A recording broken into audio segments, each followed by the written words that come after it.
And we're live on the Friday after the 2024 No Name Nationals. So while most of you are probably watching a commercial, let's greet who all is here. We've got Lars here saying that No Name Nationals 2024 was so much fun it should be illegal. Unfinished Project is here. Twisted Mopar Dennis. Auto Salvage Outlaws. Still don't have my counter up.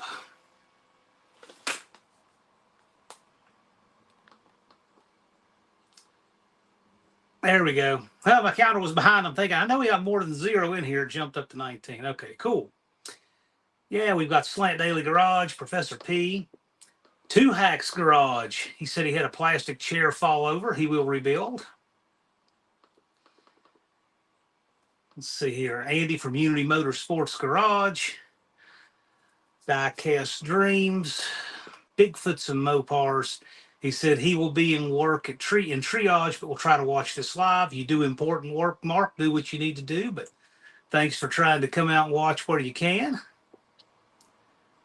Yeah, I've got my light tipped over here. I don't have my studio set back up the way it's supposed to be, so my light is sitting on my desk in a precarious fashion. I'm going to try to fix that.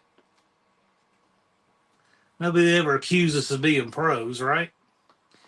Mohawk 62 for Zell. He said he's on time, but it's because all the power and trees are down. I understand. We had some nasty rain here today, just pouring down hard, but it stopped about, I don't know, 2, 3 o'clock. So that's a good thing. Dust Devil Garage, he's at work, but here. The One-Eyed Cat says, howdy ho, peoples. SSR Performance, Big James. NSB Customs.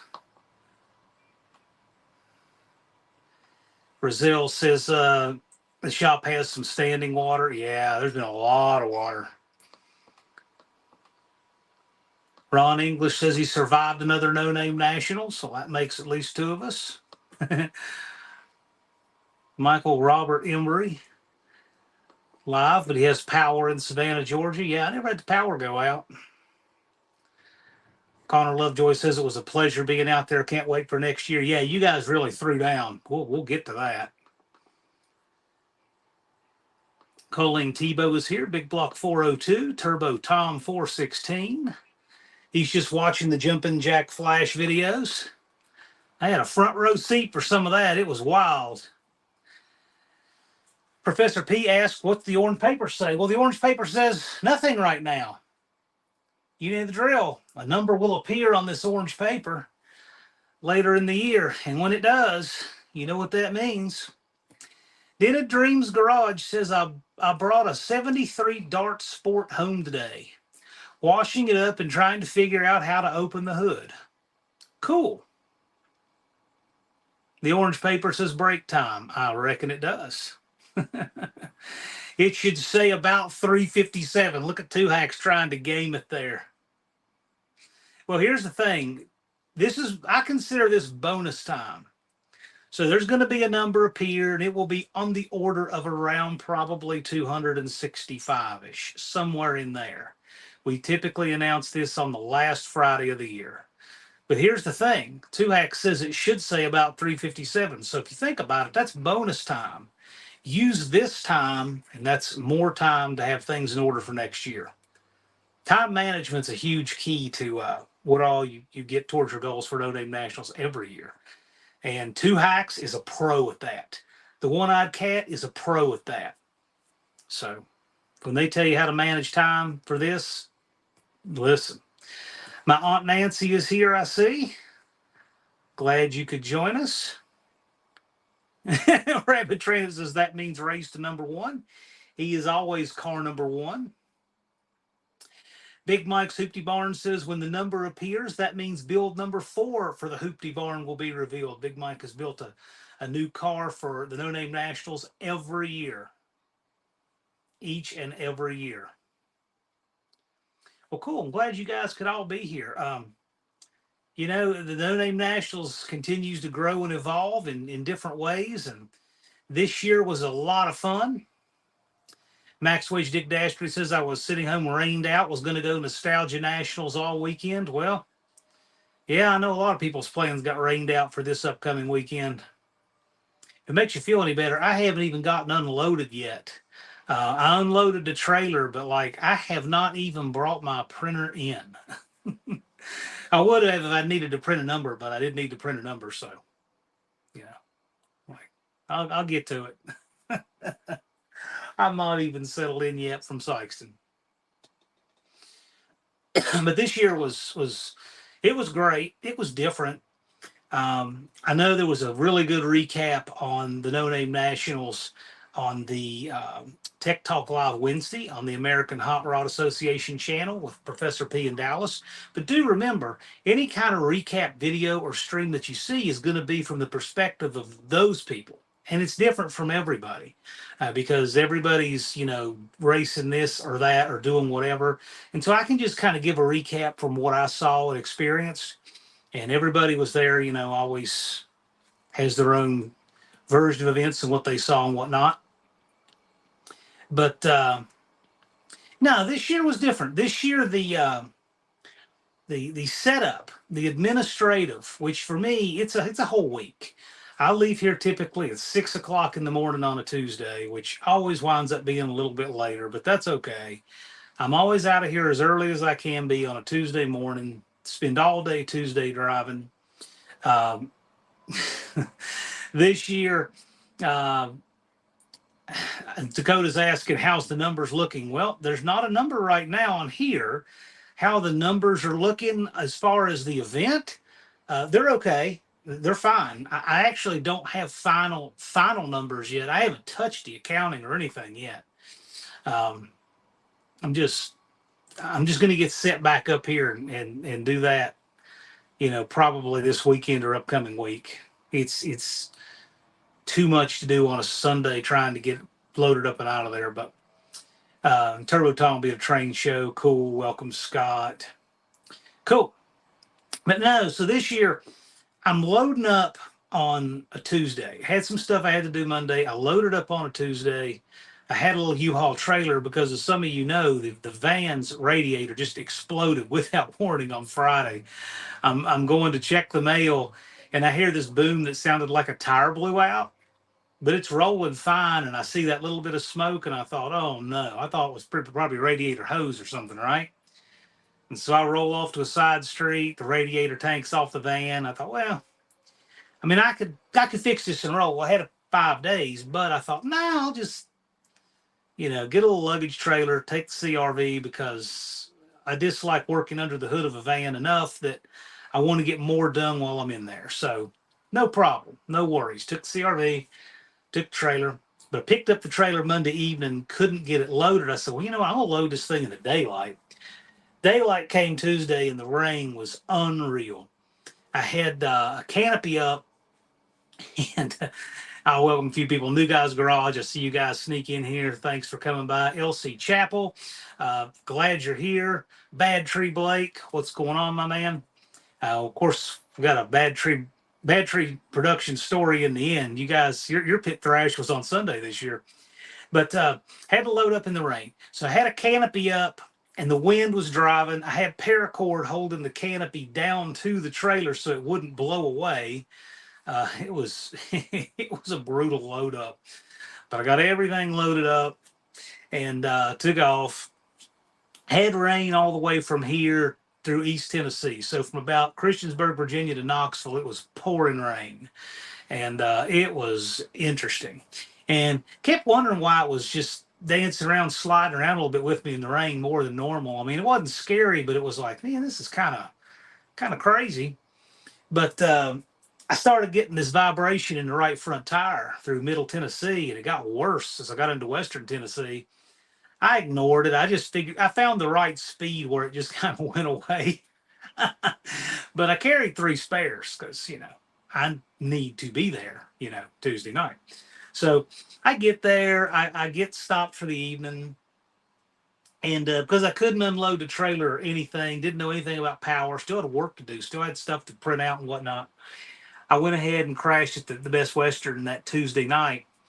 And then that night, as I was taking, I just took my suitcase in, which is, those of you know me, it's a mortar fuse can. It holds eight mortar fuses. It's a surplus can. I take it in, I take a flashlight, take a look at the tires. Sure enough, had a broken belt in the right front.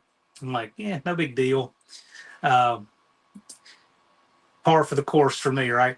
So, um, just getting the trailer park was interesting because I got in there late, and when you get to your motel late, parking is hard, and that one is hard. There's really no trailer parking or anything, so there were a couple people there in the parking lot, and there's these couple of spaces next to a truck and this curb and stuff. And they start watching me backing up. I think they were getting nervous like I was going to hit their truck. And I backed into this real tight little spiral with that trailer into 2.5 spaces.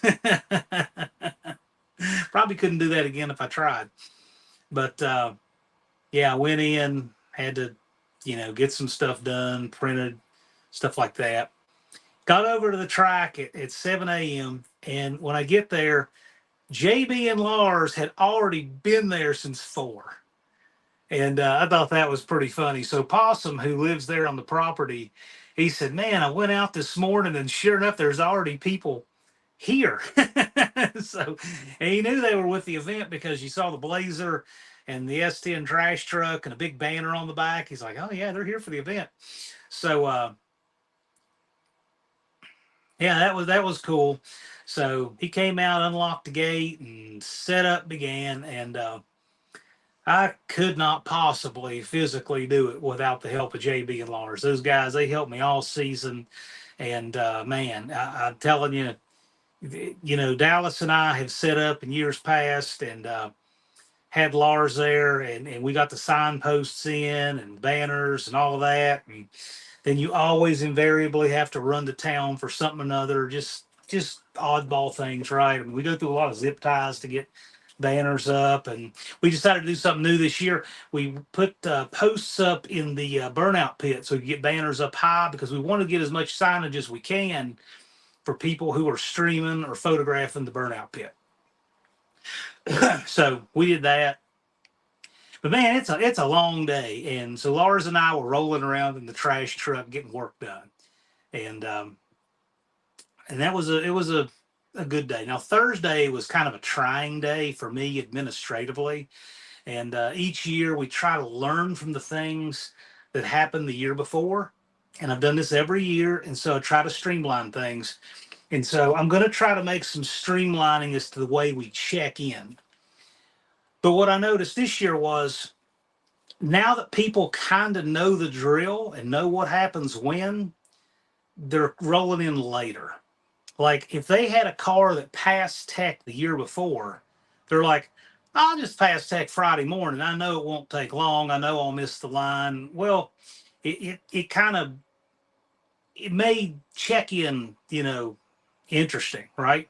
So we're going to do some things to streamline check-in and everything. But Thursday was a jam-packed day, and usually Thursday evening the pits are packed, and it was a little down in the pits on Thursday with volume Thursday evening. Now everybody was having a good time, but there were fewer cars, and I thought, wow, we might have a lower turnout. And then I stayed up late, of course, getting stuff ready Thursday night. I didn't call it a day until about 4 o'clock in the morning on Friday.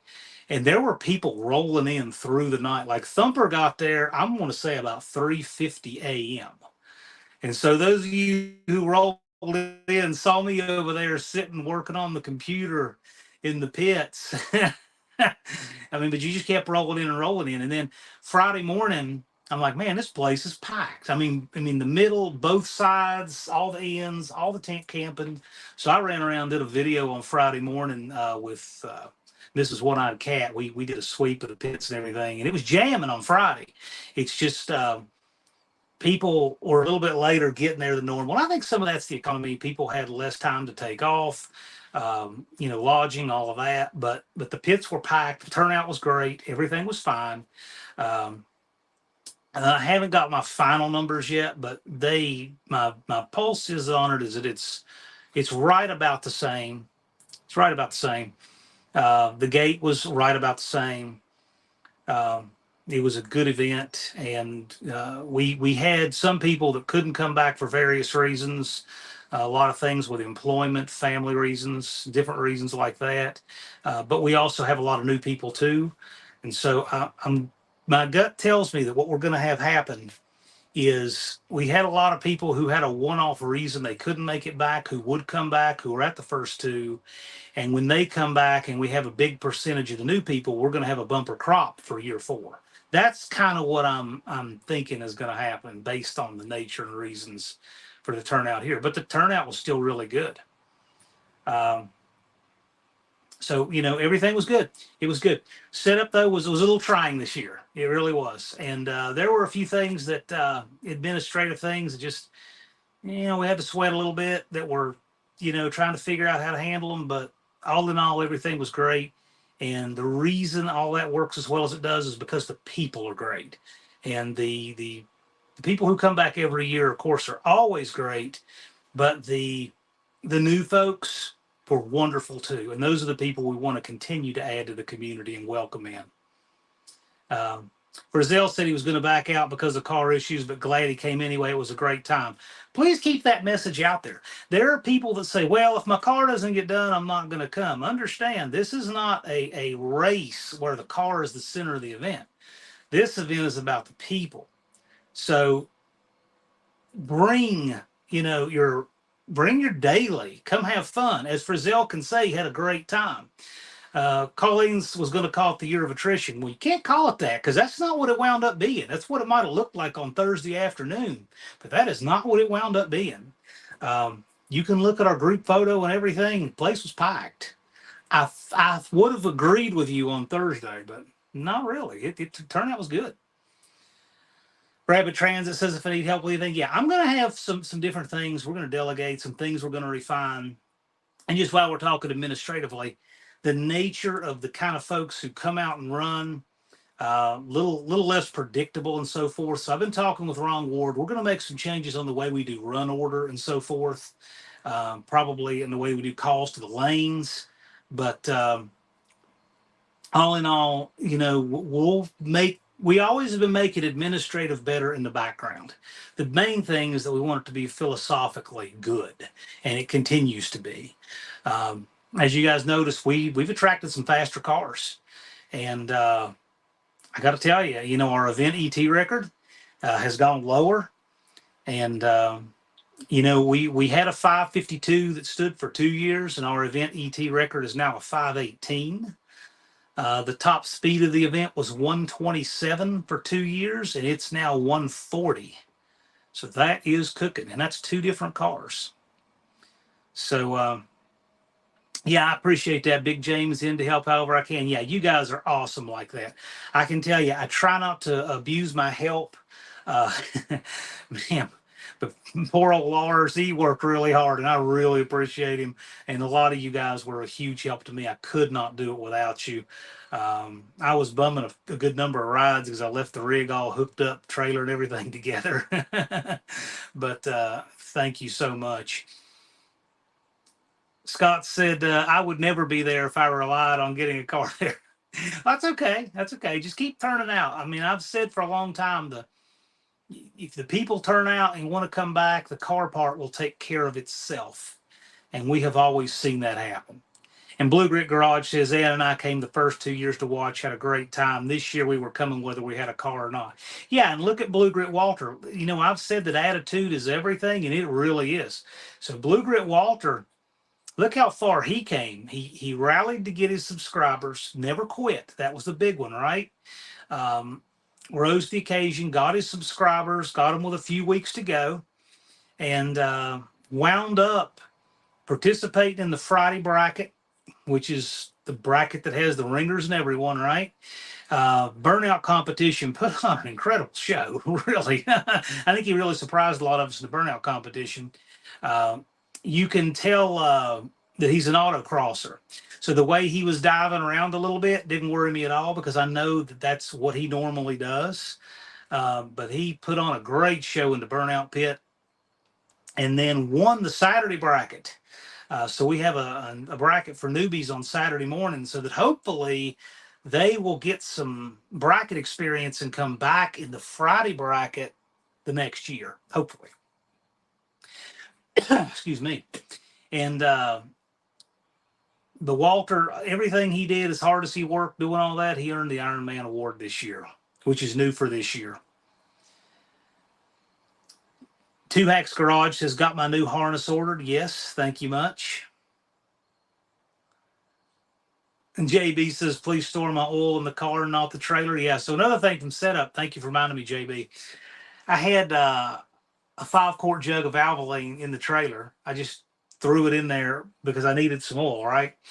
And I probably could never have done this again if I tried, but a Tapcon, because I have a handful of Tapcons I used to put up guard wall signs and some various signage there.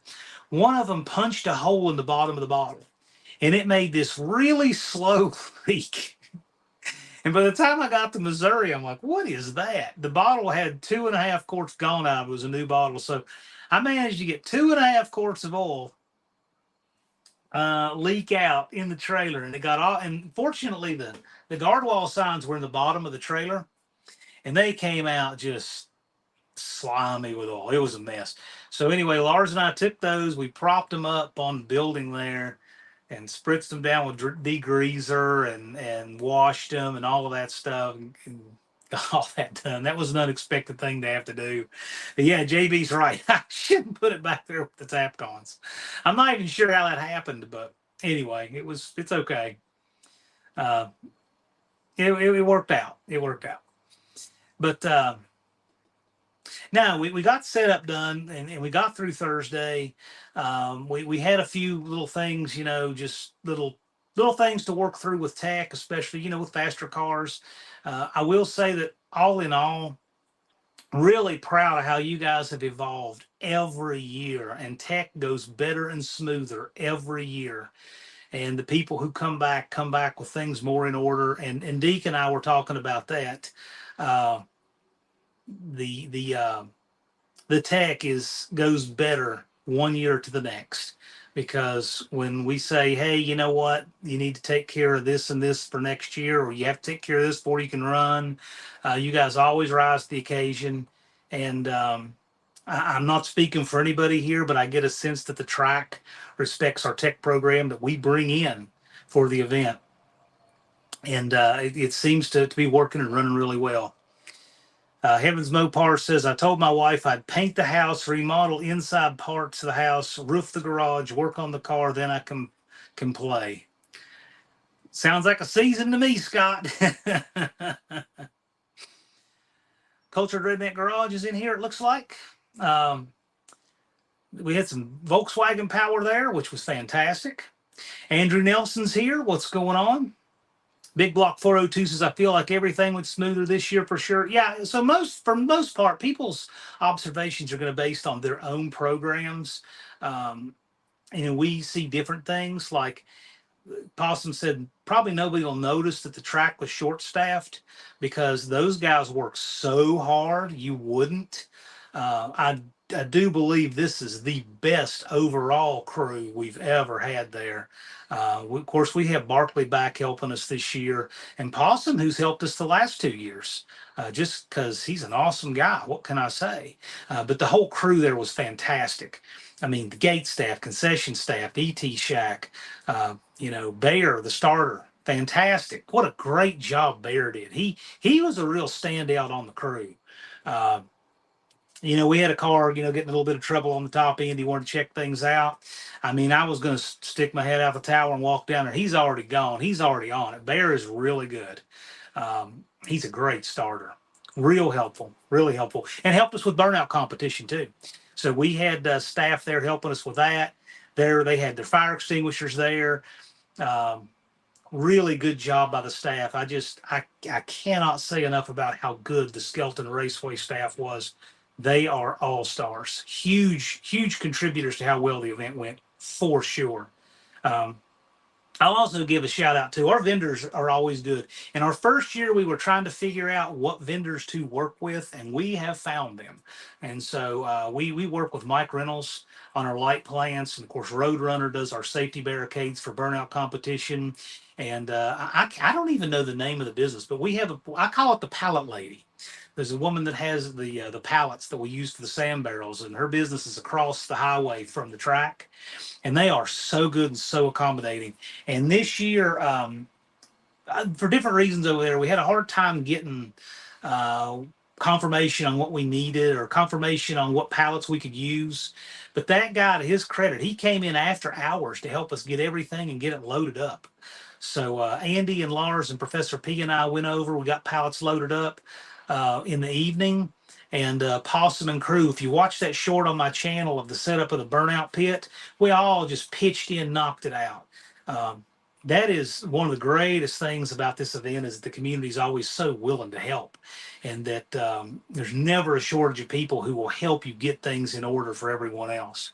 And it was great. We had things set up on a Thursday night, and we had no delay getting set up for the burnout competition on Friday night because the one wall, the spectator wall, so to speak, was already set up, and we just had that to do. Now we wound up having about an hour delay because of because of rain for the burnout competition, but we can't help nature, but it still wound up being really good. So anyway, we get through Thursday. All that is good. We have our cruise to Lambert's. Now, we opened Tech earlier this year. Tech was open at 8 o'clock in the morning on a Thursday. I know that helped. It really did help alleviate the line because we still had people teching on Friday, even a few on Saturday. And Deke was, of course, accommodating as always, but that helped. So a new challenge we had for this year that we're going to have to try to rein in next year. The first 2 years, we didn't have any problem getting people to cruise over at the right time.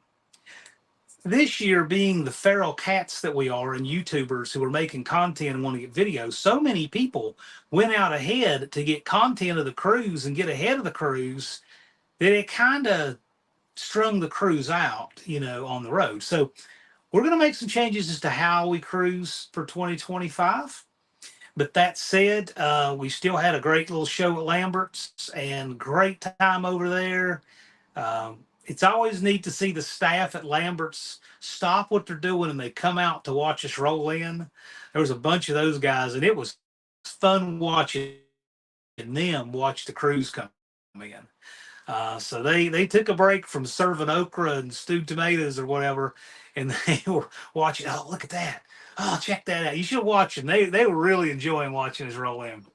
Two Hack says that Deke is the official spirit animal of the No Name Nationals. Deke is an integral part of what we do, and I appreciate him very much. Barkley's in the house. The Schmidt Show Garage is here. Hello, man. Appreciate you being here, and thanks so much for all your help. Barkley is a huge help to us. And I see Bad Tree Blake and Chris 103 Customs and Clint Street Machines. I want to give a shout out to Mrs. Clint Street Machines. She did help me cover the merch table along with Kim, Ron Ward's girlfriend there, helped me cover the merch table. So I appreciate them. It was a little hard to be in two places at once, but they were a huge help to me. Barkley says it was a great time. Yeah, well, I think everybody had a good time. And Twisted Mopar said it was good to see Deke and his wife there. Yes, good folks. I'm really glad. Indirect Connection says, for the record, okra sucks. Yes, so I'm not sure if I got up my community post yet. There's probably one on his. He made a shirt just for the okra at Lambert's. Yes, we now have people making a shirt just for the okra at Lambert's. And Big Block 402 says, Barkley put about 20 lengths on me in time trials. Maybe. Barkley's not playing around. Oh, boy. I already said Fast Thing. Good turnout. It was a good turnout, about equal. So I know that a lot of folks like to sit there and, you know the crowd. Your crowd that you hang with loves to talk about this event, but you can tell them. I mean, pre-registration was actually really good. It was about even. People got there a little later than average, so we didn't have as big a crowd Thursday night, but by Friday morning it was packed. So it was good. It's good stuff. Diecast Dreams, Deke asked how fast it is. Yeah, I think Deke gave that Stone Soup some grace in tech just because it was a little. I don't think he thinks it was going to set any records. And Fast Thanks only speaks for himself. No one speaks for me. Nope. I just know that there's a whole lot of people that are going to want to see what they can figure out, and a lot of folks only need rumors, as you know. But I will say, you can look at the pits. Depends when they did. A lot of people did videos on Thursday, like, man, that's not representative. I'm going to put one up that I took on Friday. The place was buzzing, it was packed, but people did come in a little later this year. We were not able to have as quite as many people come in on Thursday, but that's okay. We had a great turnout. And the stack of tech cards alone. I mean, this is just a stack of tech cards. It was a full house. All right. Um, Deke was very pleasant to me. Yeah, Deke is great. Deke is great, and he really does help us get our tech program rolling in. So anyway, we had that Thursday. Lambert's was great. We came back Friday morning. Friday morning is when it was really jamming because a lot of people came in through the night. Thumper rolled in, like I said, at 3:30. I remember him coming in. But the place was pretty busy, people coming in. Friday morning, it was jamming. Ron Ward on the mic. That's where things really start hopping. We had our group photo, the group photo again, all the way down the track. Great group photo, a lot of fun. Did it by drone. Um, it's always a neat group photo. And one thing I really liked is a lot of people had their American flags out. That is great. Jeremy even had for Battery Productions, he even had a 48 star flag. Blake had a 13-star colonial flag in his Duster. Made for a great photo, that Duster coming off the track with 13-star flag. So I really like that. I am really hoping more people will do that for next year. Bring your American flags to the group photo. It just makes it look so much cooler. Dr. Go appreciates the tech lives. Yes, and that's a huge help. And Deke is always gracious enough to. We try to do two of those a year to help people get ahead of things on tech. But that said, tech this year went well. There was a couple little things we just had to work through, but everybody was happy and gracious about it, and it worked out great. Um, Levi threatened to run a five something. Levi grenaded an LS pretty good, and he tried to put it back together and at least take the tree. But that said, I will see Levi back next year, I hope, and I expect he'll probably show us fives. I expect that to be happening. Connor says he'd never been on a track before that weekend, also never had so much fun. Okay, so those guys. So we're on Friday now. They show up with this. What is that thing? It's not a Diplomat, it's a Fifth Avenue Diplomat, it's an M-body, right? Um, so those guys came in. It didn't run when they got there. It didn't run on the trailer, and they were thrashing. And I heard. I didn't even see it because I will tell you, you guys, that is the week I am spread thinner than ever in my life. So I didn't even get over to see it, even though they were pitted across from me. It's just that week is just so many have to things. But I heard they had the intake off of it. I heard they were fixing leaks everywhere, vacuum leaks everywhere. The car didn't run when they got there. They got the car put together, about 3 or 4 of them over there thrashing all day. Got it together, got it running for the burnout competition, and then put on a show. Um, so yeah, that crew is fantastic. That we need more of that. Those guys are great. But so yeah, Friday we had our bracket. I know Blake is still getting his car sorted out, his Duster. Um, it's getting there. I really think that Blake is going to be a real threat in that bracket when they get some laps on the car and get it sorted out. Um, but that is showing a lot of promise. Um, everything Bad Tree has, those guys, their stuff runs. It runs. They get it together, all of that. But the Duster is new to the stable. So, and I think this Blake's very first passes in that car. Um, so anyway, yeah, we'll look probably have a sorted out Duster that probably is running in the sixes in 2025, if I had to guess.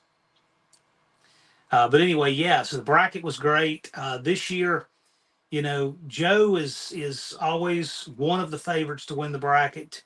But we had a lot of bracket racers. We had Joe, we had RT211 Ross, we had Andy, we had Barkley in the bracket. Little Possum was in the bracket. Um, Blake was in the bracket. We had a lot of guys that just are what I would call bracket ringers, and it was competitive.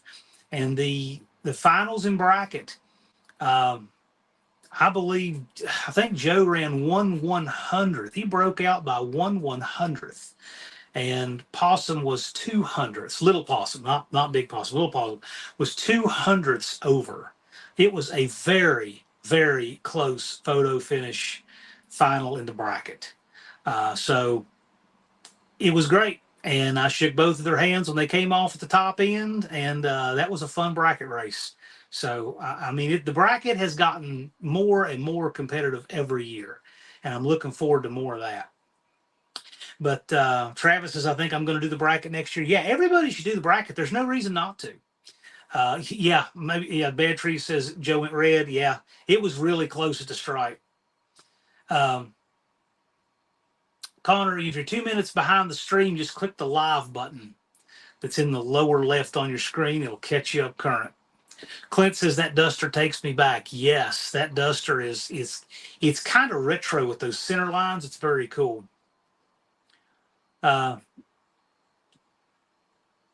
yeah, but so that was the bracket. The bracket was great. Of course, we have lots of call outs, lots of that. It's always just wonderful, right?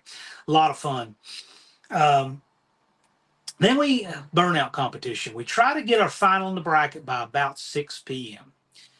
We try to be set up in an hour for burnout competition.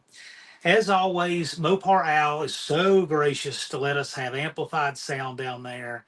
He brings his board, mics, amplifiers, all of that, gets us set up with amplified sound, which is great. Um, and our MC for the burnout competition is Two Hacks Jeff.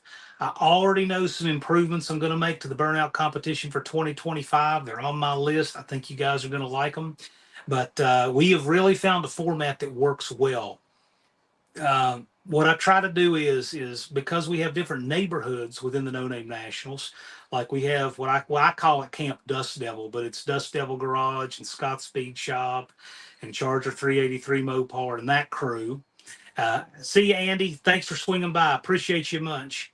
Andy went with me on a late white Walmart run on Thursday too. Appreciate seeing Andy out. And that was Casper's first time at the No Name Nationals, so that was great to see too. But no, Al gets us set up with sound. I've got some other improvements to make, but we're all set up. We're all ready. We had the forks out. We got the barrels moved, and then what happens? Here comes the rain. Yeah, nothing to get in a twist about, but it was raining a little. So, and I'm glad it rained then because it rained between the racing on the track and the burnout competition, which is at the very end of the shutdown. So that was a good time if it had to rain, other than at night. But we just stuck around. We looked at it. Barkley was right there, of course. He had his weather up on his phone. He said, you know what? This is one dot of intense rain, and then it's gone. So I'm like, okay, we kind of knew what was going to happen. So we gave it about 30 minutes. The rain did its thing. Those guys, again, Skelton Raceway, they were fantastic. They were out there with the track drying equipment, pushing water, and then running the dryers. And while they're doing that, I'm talking to Chris from Busted Radio Garage, because he runs a lot of burnout competitions, a lot of different places, and he says, yeah, man, there's a lot of them we have where there's rain right before, and he says we run on the damp, right? So he told me kind of what we need and gave me some pointers for what to do with this, which I found very helpful, because I do that with a lot of you guys. You have specialties, and I talk with you about it. So the track didn't have to be perfectly dry for burnout competition. And once the cars get out there moving, it'll dry a lot more. But he did say that once the rubber got down in the pit, and with it being wet, the rubber being wet, not the pavement, he says it's like ice. So we told people, be a little careful, get a feel for it. so that we, try to stay off the barriers as much as we can. We did extra fill the barriers. We put more sand in them than normal to get more weight. And we had one side roped back farther, one side we had extra barricades on the inside. So we have a double layer of protection there. We want it to be safe. Um, but anyway, after about an hour rain delay, we still had a good crowd. I mean, I'm like, hey, there's no curfew here, so we're gonna get this thing dry. We're gonna have a burnout competition. Chris went out first, wanted to test things out. And as always, Chris puts on a good show. I see Just Mopar Joe in the chat. How's it going, man? Glad you could make it. Um, Chris put on, of course, a good show. Lots of wheel speed, lots of smoke.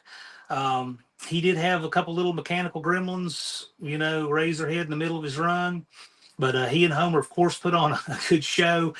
He was the first person to ever in our burnout competition take out a sand barrel.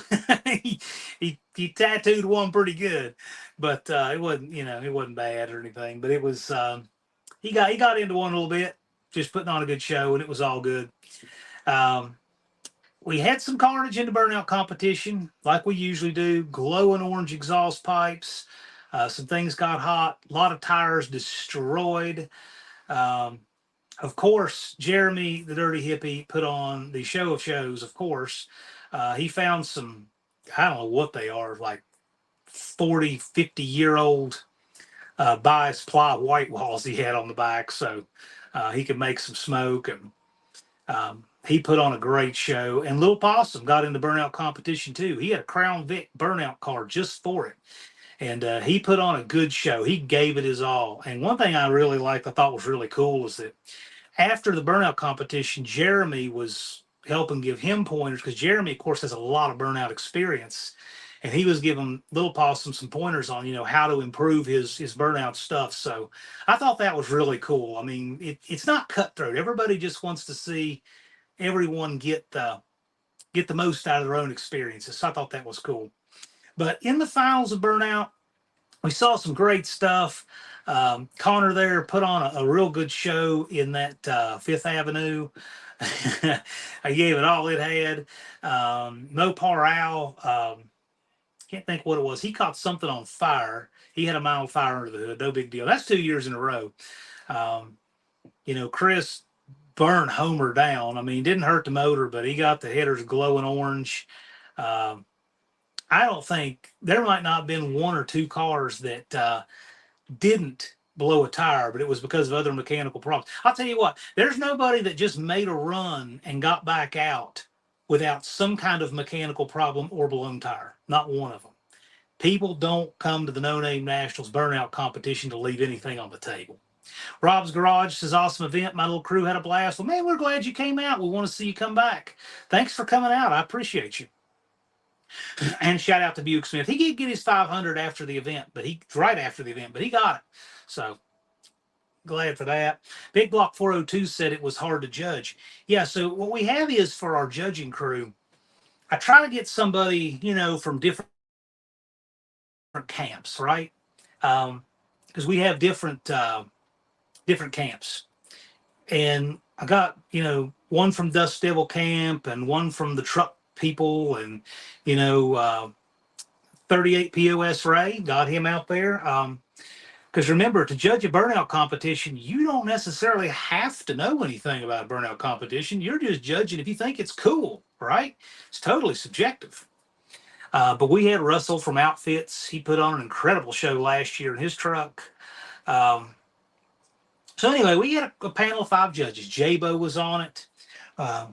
Lots of judges to help us. And after that, it's up to them. I said, just give us 3 or 4 finalists. And they did. And so we came up with our finalists. And then the crowd applause is going to choose. So of our finalists, it came down to a final 2. Crowd applause picked 2 finalists. And we went back and forth a few times. And it was between the Dirty Hippie. And by the way, you might not know, but Blake was in the back with a helmet, belts, and everything. But Blake was filming from the back in the hippies' car. So that's great video on their channel. Blake, if you want to put up a link to that, I watched that this morning. That was cool. You can see that. But it came down to him and it came down to Little Possum.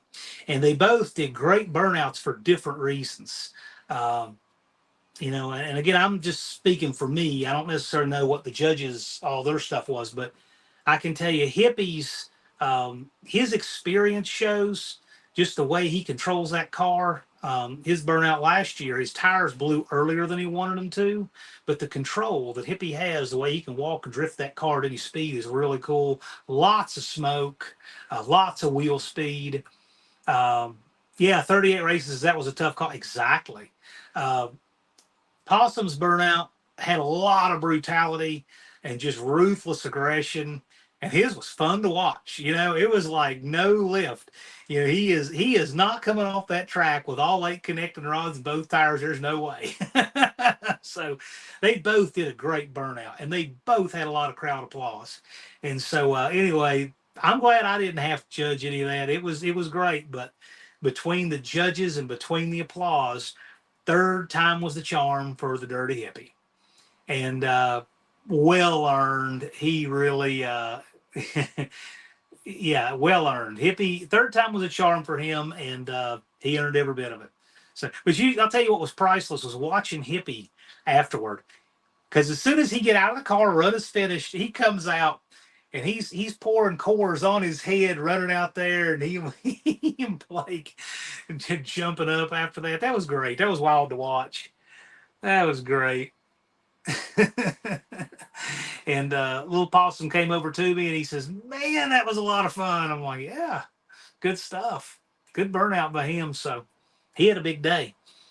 Walker from Blue Grit, he really threw down the burnout competition. Russell, when he was introducing himself as one of the judges, he said, "I was in the top 3 of last year's burnout competition, and next year it's going to be a top 1," and just walked off. Russell, he really put on a good show last year, so we're looking forward to seeing him come back.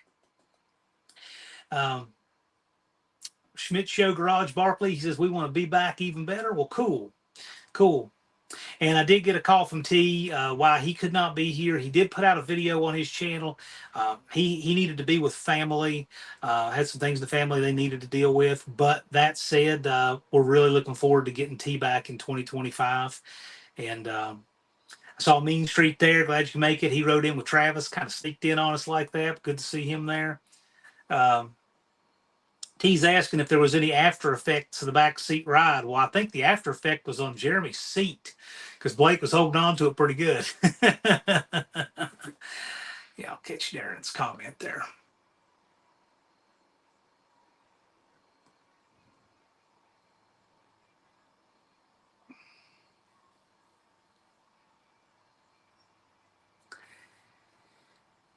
Darren says when his health gets good enough, he'll come down and do the burnout competition. Well, man, there's going to be a number back here, so it'll happen. As I think Jeff said, it's probably, if you had to take a guess, probably around 357 days, probably pretty close to that. Monster trucks drag at No Name Nationals. Hey, monster trucks are welcome. I mean, we know a few people with monster trucks. That's not out of the realm of possibility.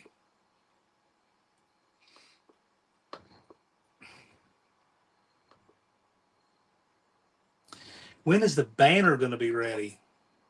Which banner?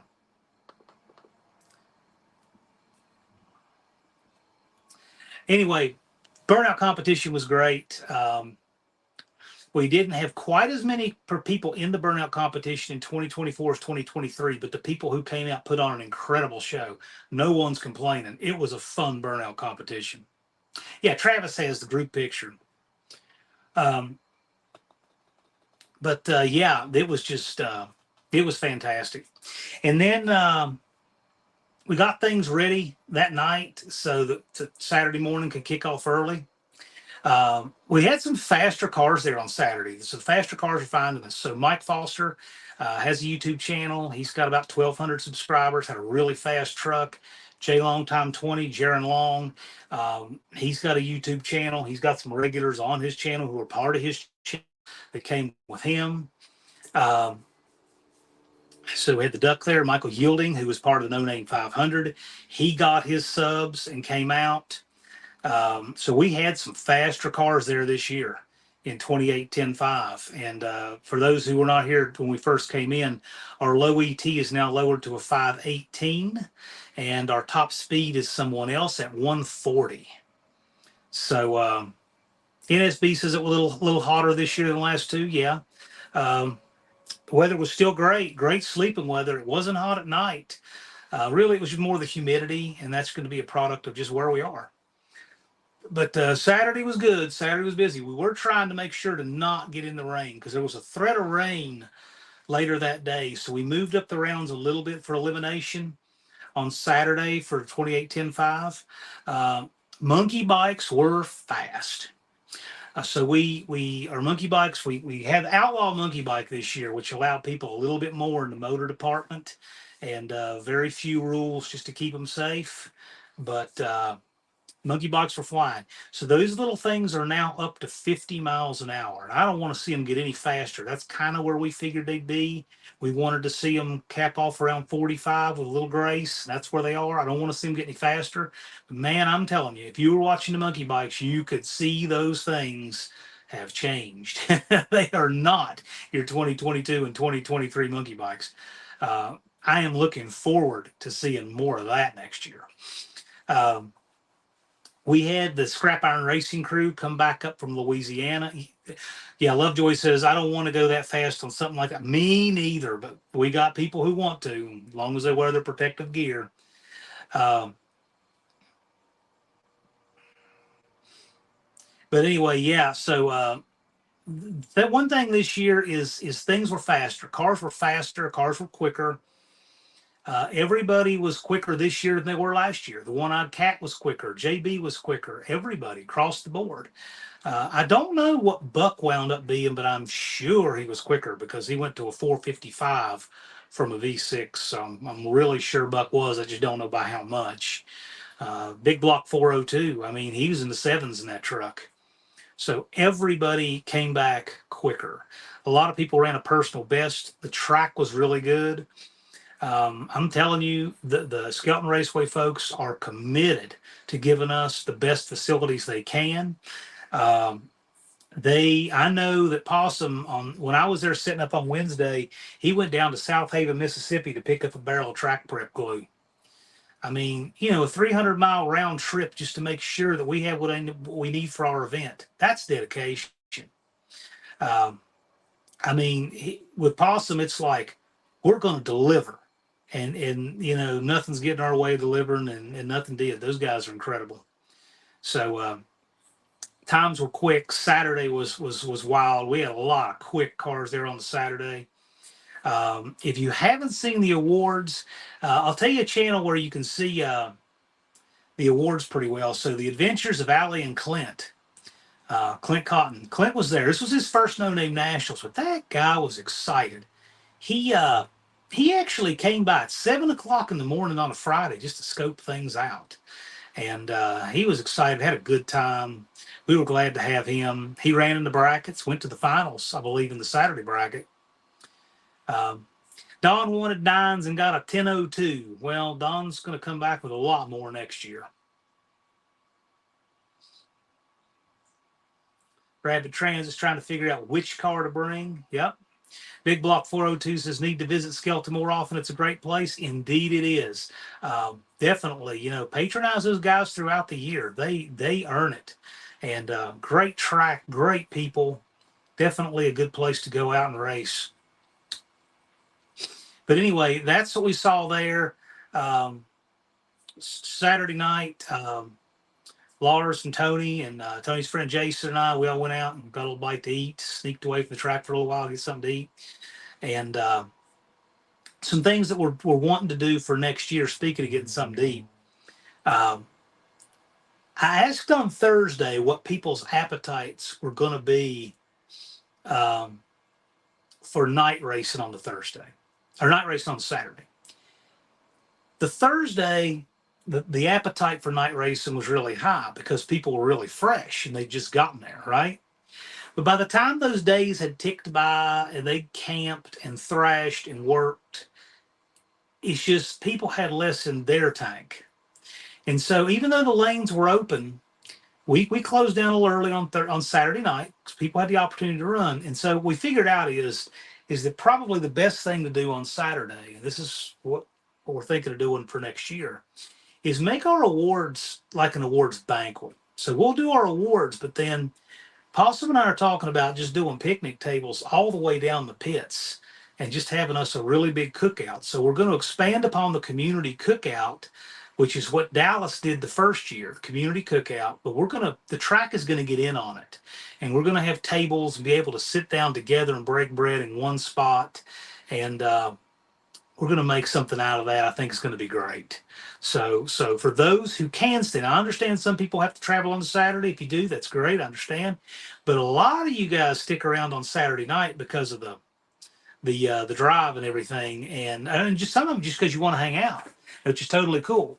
But for those of you who are sticking around on the Saturday next year, that's what we're leaning to do, and I think that's going to be the thing. And it's just going to be relaxation, drinks on ice, smoked meat, good meal, and I think it's going to be a great way to just rest for a while. And the track staff, instead of running back and forth and spraying the track and all that, they'll be able to just break bread with us. And I think that's going to be a good thing to do for Saturday night because, as we know, this is all about community, and it's a good way to just finally put our feet up after a weekend of really hard work. So we're kind of looking at that. But as always, conduct was great. No fights, no arguing. You guys left the place clean. We didn't have any trash anywhere. I think the entire Sunday police I did of the grounds, literally, Lars and I found 2 cups and 1 nacho tray up at the Burnout area, and that's it. I mean, you guys leave it really clean. And it was clean when we got there. I mean, of course, they had the grounds ready to roll when we got there. They did. The grounds were better before we got there this year than any other year. They were really good. Uh, the crew had it all right. But you guys did a really good job of policing your trash, getting your stuff together, picking up cigarette butts. So we just want to do our best with that. But you guys did a really good job again, and I'm really proud of that. So I met with Possum on the Sunday, and he seemed to be really pleased with how things went and how everybody was. And Possum said, he gets it and appreciates it, and he had that first experience there for the whole thing, being part of it, right? Because he's come in and helped us do things in the last 2 years. Like, he's helped us set up the Burnout competition before, but this year he got to experience it completely, being on the ground. And he says, man, I get it. This is different. It's good. He liked it. So I'm good. I'm glad, and Barclay's like, once you're there, once you see it and what they do, and because you guys are a different crowd, and the good news is you're different, but once people get to hang out and spend a weekend with you and see what you do, they're like, yeah, it's different, but it's good different. And I like that, thrilled with that. But yeah, everything was good. Everything was good. It was a good turnout. Um, Everything was great. We did offer a little bit new merch this year, new hats. They sold out instantly. We did do a one-off shirt for 2024. And I think you guys probably saw them circulating on the ground. I say new shirt. There appears Tony's Hot Rod Garage. Look at that stuff. This Tony, that Tony. He helped me bring to life a 2024 shirt. And if you haven't seen it, I've made a community post about it.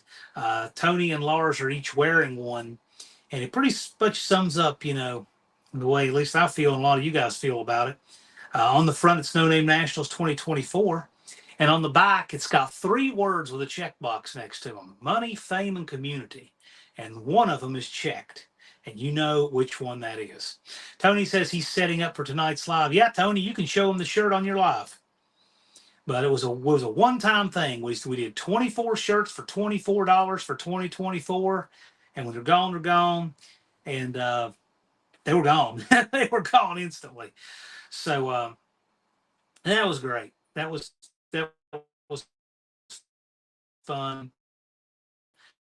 Uh, you can expect we will probably do something like that for next year. 20, 25 bucks. And of course, all proceeds benefit the event. We appreciate that. Tony was really good to us, helping us with that stuff.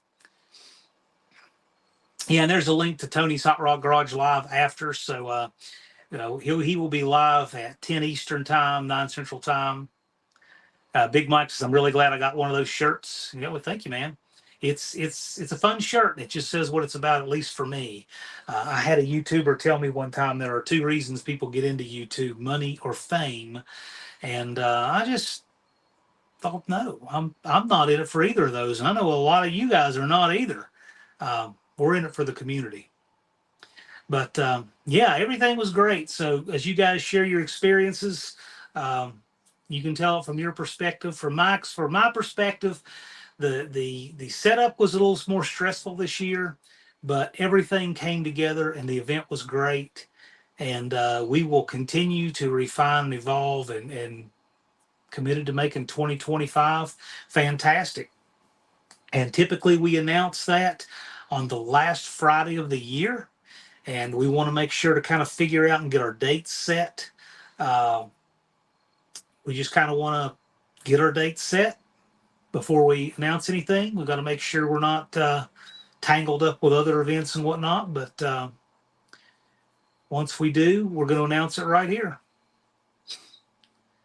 Connor says, I make videos for fun, never expect to make a dime from it. Yeah, so what little bit I make, like Google just sent me $129. It just goes into the No Name Nationals. It just goes right into there. In fact, if I had had the No Name Nationals before I had a monetized channel, I would have just made the Google money deposit directly into the No Name Nationals instead of have a YouTube account. I would have done that. So now I just move it over. But you know what I actually could do is I could just close the YouTube account and just have it send directly to the No Name Nationals again. Probably easier. Turbo Tom says, next year I need more Ohio people there. Get after your Ohio people, Turbo Tom. Outfits Garage, Russell is here. Glad you're here, Russell. I told him earlier. You said you were shot calling, kind of like Babe Ruth with the bat, and you said last year I finished in the top 3, and next year I'm going to finish in the top 1. So that was great. Dizzy Izzy was there. Dizzy's another one that we didn't see early this year, but he did come, and that was the common for a lot of folks for different reasons. They just weren't able to make Thursday, but were there on Friday. But we're glad, as always, Dizzy was there. Dizzy was actually bracket racing a daily. So anyway, that's my rundown within the hour. Huge thanks to Skelton Raceway. They were so hospitable and so hardworking. I'll give a shout out to our vendors, Mike's Reynolds there in town. Mike Reynolds, he does a great job. He always has our stuff ready. We learned the first year that that's who we want to work with, and he's always been great to us. Has our light plants ready to go. Super good to work with. Mike, Big Hoopty Mike, is our transport guy for the light plants. And Paulson was kind enough to take them back for me this year, which let me get back a little sooner. I needed to get back a little sooner than normal this year. That was a huge help to me. At Your Service does our portable toilets. As you noticed, we had 3 times as many this year. So, and I heard it was a better situation down there. But that was a help. The pallet folks worked overtime to get us what we needed in the way of pallets this year. That was a big help. And we thank them for that. Ron Ward is always great. Barkley worked awfully hard for us this year. JB and Lars helped us set up. I mean, we couldn't do this without the help of everybody. There's just so many people to thank. He couldn't go off without all of you. Bad Tree says the tacos were good. Yeah, so of course Sunday I'm busy seeing people off, loading people up and whatnot. And the Bad Tree guys, Blake goes to pull his car trailer around. They're getting ready to roll, right? And Blake just noticed the shackle was broken on the passenger side of the car trailer. So well, that's great. Well, J-Bo had a couple of shackles just rolling around, in the toolbox for years. And we had just what we needed there. We had a drill bit, the carbide burr, and Jeremy Rand got some hardware. And anyway, everybody, got what they needed, and those guys got it all together and got out of there. I know Travis, he helped with some tools and such, and Anyway, the battery guys got it all fixed up. Got about an hour later start to normal, but got on the road. So I'm glad they got that all straightened out. But overall, it wasn't a bad year for breakage. I know Levi scattered a motor, but I mean, gosh, the oil down wasn't bad at all. That's 2 years in a row that the oil down has been just kind of like hardly anybody has had an oil down. So I believe next year we're going to have, instead of an oil down, it'll be the biggest kaboom. Because Levi had the biggest engine, he had an engine explosion. But if I went and looked at the engine in the pits, he sent a rod through the windage tray and it scrubbed off enough energy that it didn't make it through the oil pan. So he actually didn't have an oil down and scattered an engine. So we're probably going to do some tweaks like that to the awards for that reason. But we ran a bracket on Saturday again for the first time. We're making some changes. We may do a little bit different kind of bracket on Saturday next year.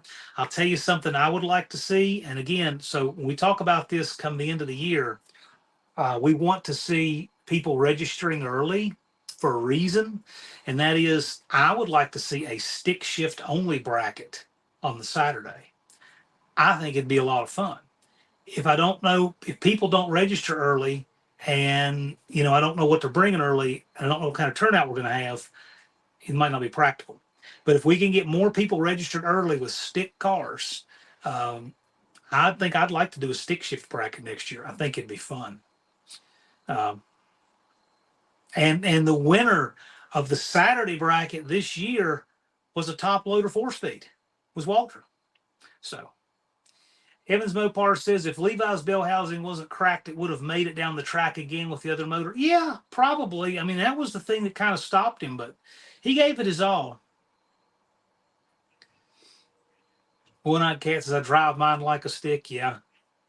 Well, One-Eyed Cat, you really want to leave in manual one anyway, because you want to have that low reverse band on. It gives you more protection in the 727 from blowing up a drum. Dizzy found a second short in a wire. Yeah, there's all kinds of things like that just happens. Travis says I'll register as soon as I can. And yeah, Travis always does. Brazil says stick shift class. I love it. I'd like to do it. We've had a bunch of stick cars there. If I can get enough people committed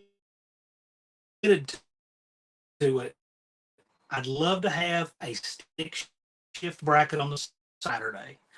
So the 904 bracket, Jabo says, well, hey, man, that makes two of us. I love the 904. I'm all about that. Now we're talking about a really small group of people, but just to have a bracket and stick shift is cool, because now you got the added, and it's all level playing fields. You're all stick cars, right? Tony says I'll be registering too on New Year's Eve. Right on. Well, I will tell you, there are reasons that are helpful to get pre-registration up early that are helpful to the event. It allows us to commit to more and do more things when people register early. Because this event is not designed to make any money. It's designed, what I've always said, it's fun, safe, and pays for itself. And if we get those three things, I am happy. I am thrilled. But what I would like to see is if we can get pre-registration and pre-sold weekend passes to cover everything, and just see if we can get that far and get the gate to be a hedge for the event. Now the event's got some working capital to maybe do some other things. That's kind of where I'd like to see this event get. If it gets there, I'd be really happy. So, but I'm happy anyway. You guys are great.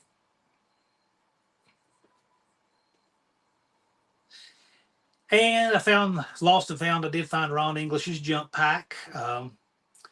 Jaron Long and crew. He said, yeah, I think it was the boys from Pennsylvania next to us that left that. Well, they had Pennsylvania on both sides, so I had to get a hold of Useful Entertainment and the Englishes, the One-Eyed Cat folks. But yeah, Lovejoy said I waited as long as I didn't know about the subscriber. Yeah, man, but see, that's what the No Name 500 is all about. You register before you have the subs. Take the plunge, risk the ego. This whole community is here to help you. Mean Street Mopar wants to have a D100 with a 4-speed. Well, we're just guessing here. We don't know exactly, but Jeff estimates 357 days. I would get on those days now because when we announce it's usually around 265-ish, somewhere in there.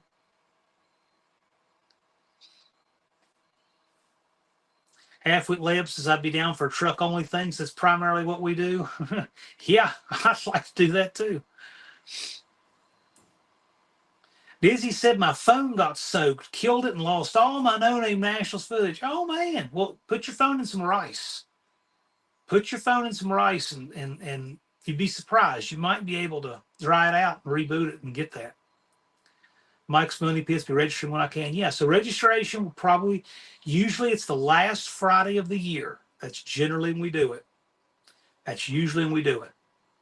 And Connor says, didn't quite grasp the no-name 500. Yeah, we see a lot of people like that who don't quite grasp it when we do it. But here's the thing, which is all good. So, but now you're in, you get it. You got your subs, you're in, and you'll come back next year as an established channel. So the no-name 500, as you know, is just designed to it builds the camaraderie. You're doing you're getting more people, to share in your work, see what you do, see who you are, and that's what builds a lot of the it builds the friendships before you even get there. Okay. Um, that's the whole idea. But then you guys come back and register as established channel. Dizzy tried the rice. Stick shifts your heads up. There's nothing that says you can't do call outs that way. Nothing at all. But I mean, you'll have Lee's Dart that runs a 599. I mean, need a wheelie class. Well, we did have some. I'm glad you mentioned that, Auto Salvage Outlaws. We had some good wheel stands this year. Yes, we did. uh, so and Dallas pulled some really good wheel stands. He took the travel limiters off the front of the T-Bird. He and Shane were both tripping the 60-foot clocks on the rear tires. I know Shane was spraying, and you could watch that car power wheelie going in the second, hitting another stage somewhere in there, and you could see the car pick back up and carry. And Dallas's T-Bird, all naturally aspirated, he carried his front wheels out past the 60. It was wild to watch. And those two chopped a tree down on the instant green. It was pretty wild to watch. Dallas had a car length on Michael Yielding at the 330. Again, it's just people used to instant green, but those other guys are like, you know what, we got the power advantage. We just don't want to go red. So they didn't take chances and didn't have to. But it was wild to watch. It was fun to watch. The Duck, Jaron Long's Duck. So the first pass out with that car, they obliterated the tires for about 300 feet. That car makes an enormous amount of power. I don't know how much. I could probably guess it makes 1,300 horsepower. Wouldn't it all be surprised on the spray if it makes that much? But they blew the tires off at 300 feet. So they go back and make some adjustments. I don't know what they did, but they came back out. That car picked up the front end so fast and so hard, all four wheels came off. On the bumper, all four wheels off the ground. Lars has some video of that. It's probably on his channel. If it's not yet, it's going to be. But he's got great video of that. And also, the scariest wheel stand for sure is Jeff's Dragster. Jeff's Dragster had they were getting into the trans brake by accident because that Dragster's cockpit is pretty tight. The wheelie bar was up a little high. They got into the trans brake, and that car pulled the wheels off and back down 3 times, once going toward the wall a little bit.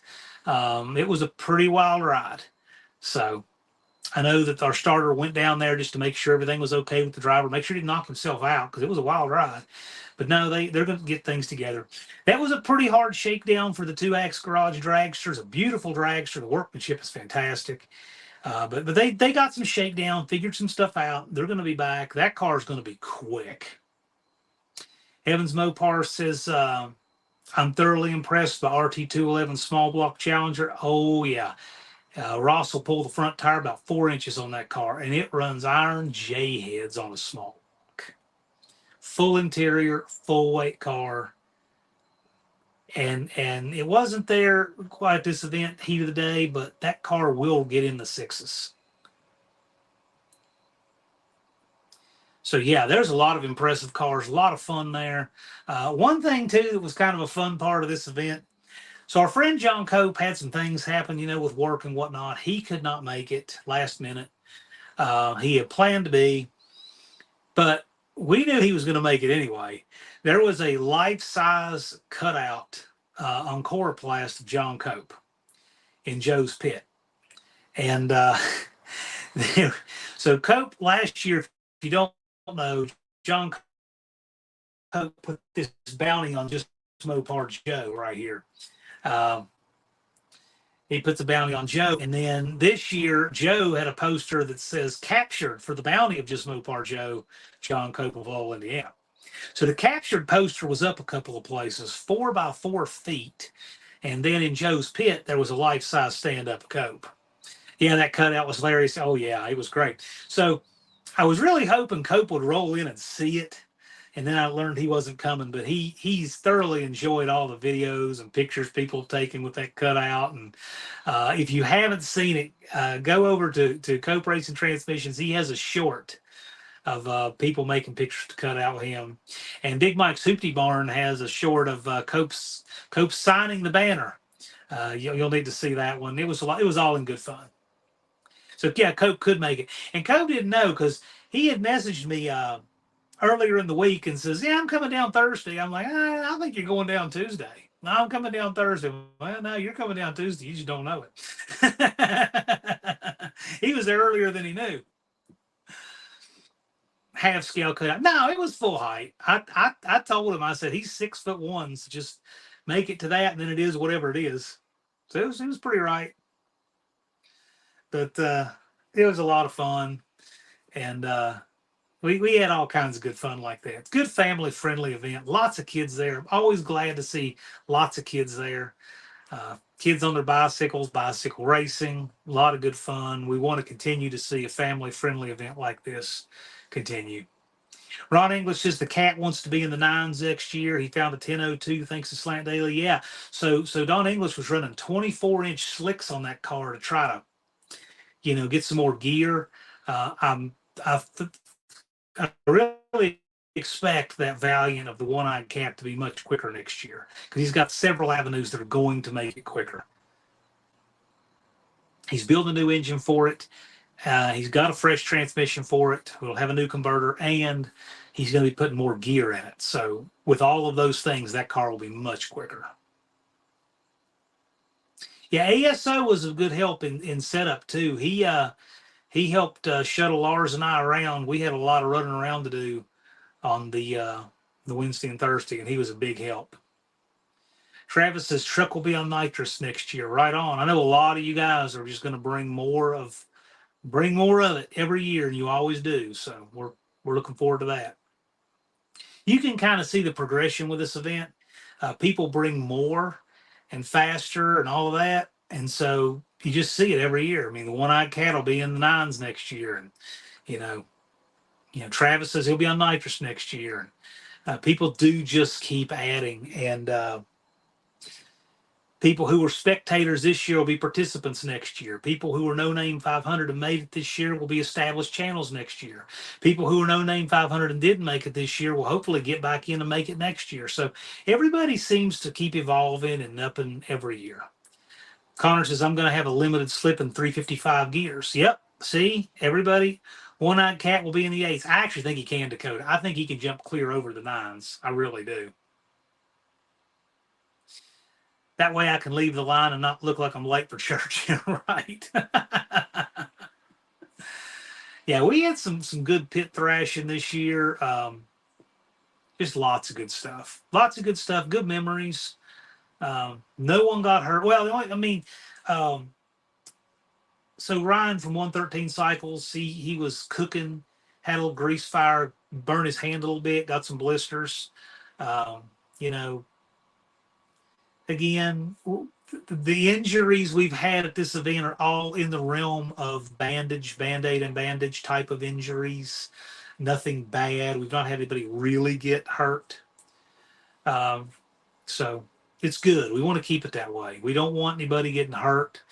And we're really glad we've got a really good safety record at this event. We want it to stay that way. Yeah, Auto Salvage Outlaws says they got recognized wearing their No Name National shirt at Walmart, which is pretty cool. Dakota said 400 horsepower with a 3,500-pound car should do eights. I think that car is going to be a lot quicker. We'll see if they can iron out. If they can iron out the gear and the suspension alone, that's going to be a second on that car.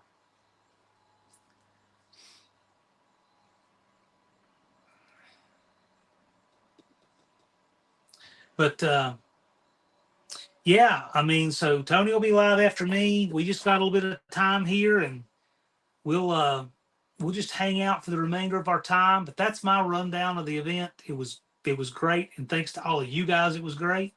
And we're going to continue to build upon that for 2025. Ron says Barkley brought a beast of a car. Yes, he did. Barkley brings it. Two cars. Don't forget, they had the black Mustang and they had the blue Oldsmobile there. Two cars.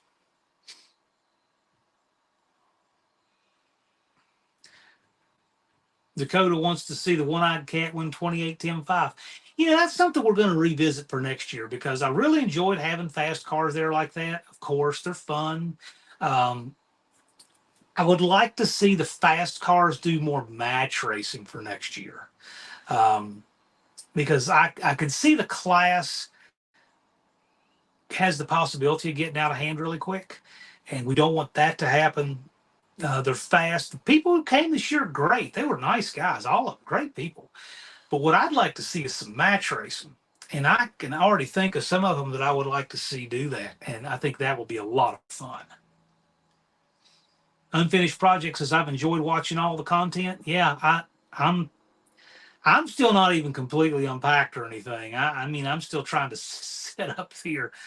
Um, Well, I can't. That'll be for 2026. Don, I don't know how much you're going to actually have together for 2025, but I would say that you're going to make big improvements on the Valiant the next year. Dr. Go just drove from Nashville to Indianapolis this afternoon. It's good to see Dr. Go there. He and his wife were there. Had their what is that, Dr. Go? Is it a Cordoba? That red car? A late model Cordoba?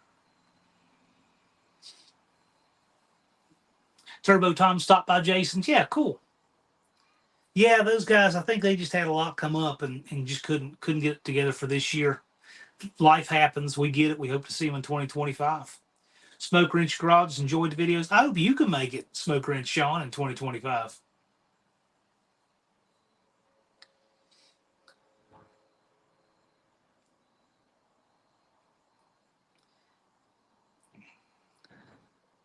Dakota's guessing that value is about 7.5 to 1 RV type compression. Yeah, probably.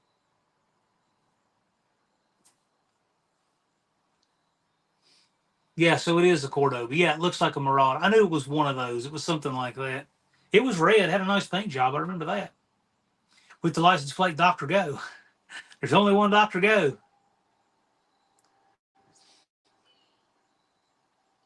Ah, I see Alex. Alex is something garage is here. Cordoba LS81. Yeah, I knew it was after they changed. When I think Cordoba, I think of the B body style Cordoba. You have the one that looks like the Murata, the one that was in the early 80s.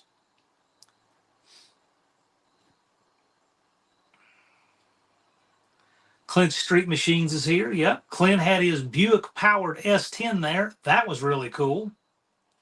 Jabo says Trump's in town tomorrow. We'll give him my regards.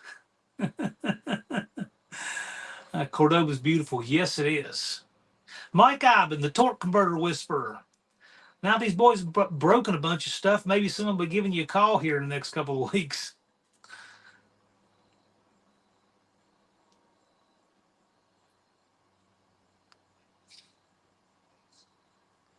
Dakota thinks 10-second eighth is good for a stock engine. Sure, I would agree with that. Of course, depending on what it is, but yeah. The biggest thing I've noticed is when people just come out and they get that first drag strip pass under their belt and shake the butterflies and just do it, everything comes so much quicker after that. Tony's still trying to round up some footage of my truck making my only pass. Yeah, so if anybody has footage of Tony making a pass in his truck, let him know. There's a link he says you can upload to. So help Tony out there. If you got footage of Tony's truck making a pass, 78 D200 or D250, lowered, converted to half ton, big rowdy stroker in it. If anybody's got any footage of that truck, Tony needs it. One-eyed cat's going to get with Mike Ibe in the winter. Yep, that's the guy. He will get you what you need, Don. Bad Tree says what day? Yeah, the Bad Tree guys got it, and theirs will be good too. Something Garage is glad that his car, the Torino, the bad grandpa, made it to the track. Yep. Later, Embry, appreciate you coming out. 38 made cookies and they were delicious. He delivered some to my pit. I appreciate that. Now, Jackie delivered some of her world famous cookies to my pit too, and I had to take really good care of those, take those to Mom. So I had to make sure to keep those cool and keep those safe for 615 miles, but I did.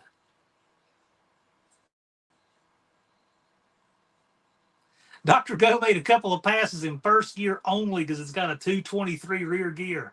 Wow. Wow. That's pretty wild, man. Dr. Go, is that a 904 in that car? Mike Obbin says converter is an important component. Don't go cheap. Yes, he is correct. People talk about that small block powered Challenger that Ross Rennie has, RT211, and they're impressed that it's a small block with J heads and all that. But let me tell you, that car has a good converter in it, and he has really worked to science that out. So the converter is a very important part of the combination that not everybody talks about. A lot of people only talk about stall, like flash stall. There's so much more to it. So do yourselves a favor, get with Mike Iben here in the chat, his channel. If one of the mods can put up a link to Mike Iben, I call him the torque converter whisperer. He can definitely help you get the most out of your car.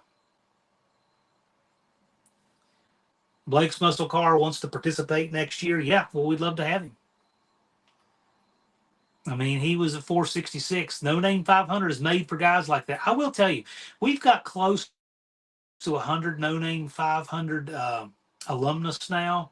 I don't know, probably like 80. I think we're right around 80. Spread the word about what the No Name 500 is all about to folks who are close. That'll really help. So, Dakota's 256 gear, and Dr. Goes said 58 miles down on first and 999 transmission. That's my favorite transmission for those cars, the 999. Danny Boyd's a 280 gear with 31-inch tall tires. Yeah, there's another one won't need to shift out of first.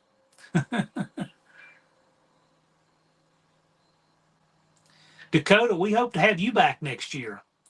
And I know Hunter will be in a little bit different employment situation. We hope both of you guys can come back next year. That was a lot of fun having the brothers out there running in 2023. The hippie has the highest mileage of the event. No doubt. The person who put the most miles on the odometer for the 2024 No Name Nationals has to be the Dirty Hippie. I'm curious. So if you took the amount of time on his run, I actually tried to add it up, Blake. He says his speedometer stays buried around 70 during the burnout competition. If you take the time on the run and 70, you can figure out how many miles he drives during that burnout competition. I was thinking it was like 4 miles or so.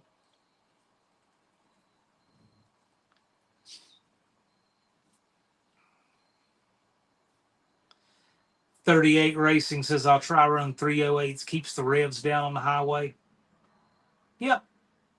308's a good all-around gear. It's not bad.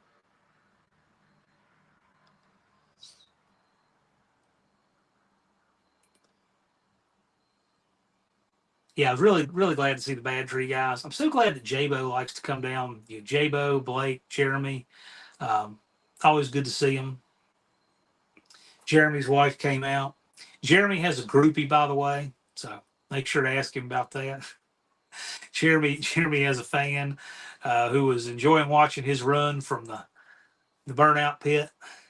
Which one thing is really cool about when we have our burnout competition, those houses up there, the track is grandfathered in. It was there first, and there's no curfew. So, we run late up there, but the houses, they don't complain. They all come out in their yards and watch the burnout competition from their yards. They think it's cool.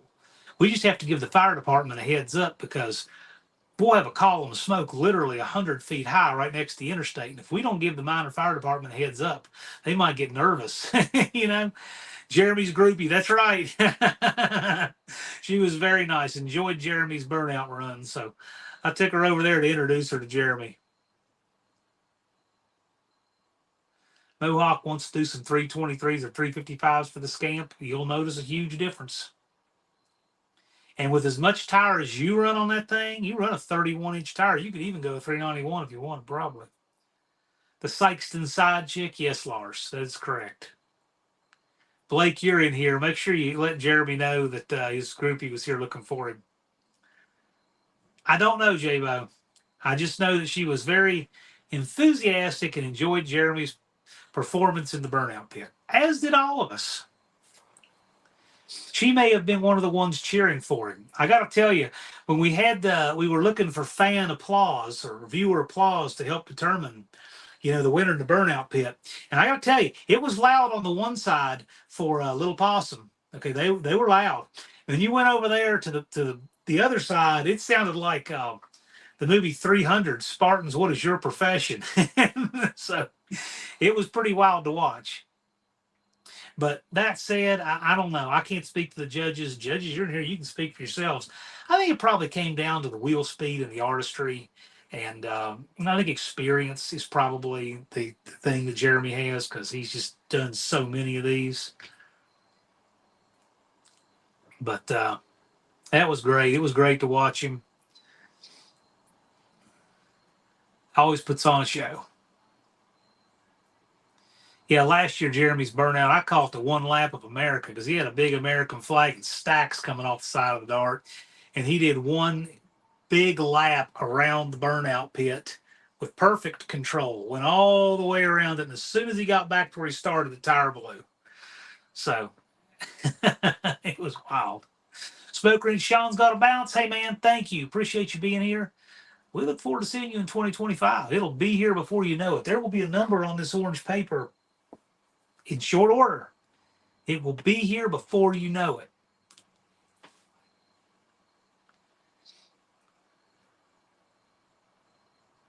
Yeah, Lars says hippie, hippie, hippie. Yeah, they were chanting for him. You could hear it. So I think that next year I'm predicting the burnout competition will be wild. I expect it. Um, I'm thinking we're going to probably have a wild one for next year.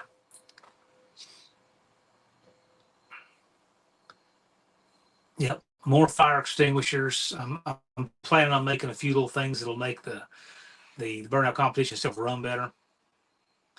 Mike says Jeremy's stacks from last year are under the Goblin this year. I didn't realize that. That's interesting.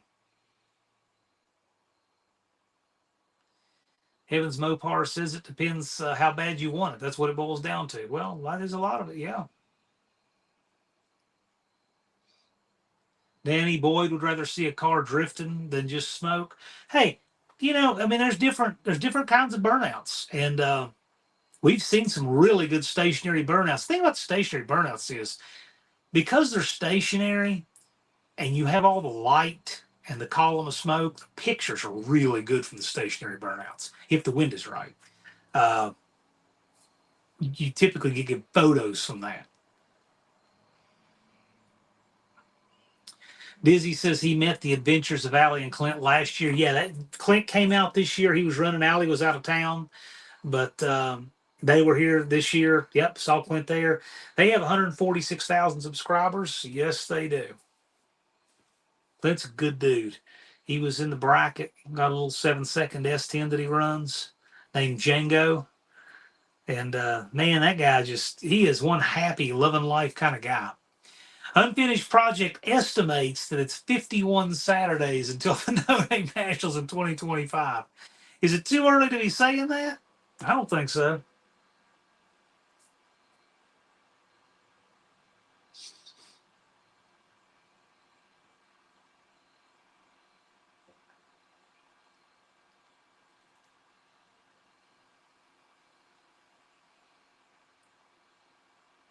Yeah, Lovejoy was trying to get the wheel speed and the smoke up. Well, hey man, you got a year to work on it. So more torque. Do what you need to do. And I gotta tell you, I would ask our burnout ringers and our experienced burnout guys any advice on how to get your burnout cars, up. Like, ask Hippie. I'll tell you who else. Ask Blake. So Blake has brought, a car to race the last 2 years. He brought the Nacho Cuda the first year. Blake is really good in the burnout pit. We just haven't seen him except the inaugural in the burnout pit. He's really good. So Blake, Jeremy, those are good people to ask. Obviously, Busted Radio, Chris. We've got some guys that are just good to ask for advice on your burnout stuff. Danny Boyd says I'd be trying to do more of a drift donut than pure smoke if I were in. Well, what's the if, man? Do it. Make 2025 your year. Make it happen, man. You have all the support this community has to offer. We'd love to see you make it happen. Yeah, Redbeard couldn't quite get things together. Just had too many of those last minute things gang up on him. But we hope you can make it in 2025, Daniel. In fact, I'd like to ask you about something. So sometime later, let's talk. I think you'll like it. So Blake is just saying redline that thing out in third gear, get your wheel speed. Yeah. But again, Blake's a good one to ask. Dougster's here. What's going on, Dougster? One-eyed cat, Wendy just got home. Mrs. One-eyed cat. About 9:36 is when Wendy usually catches us every time. Yeah, Tony threw down good in the burnout competition, but he cooked the shifter cable and couldn't race on Saturday. It happens.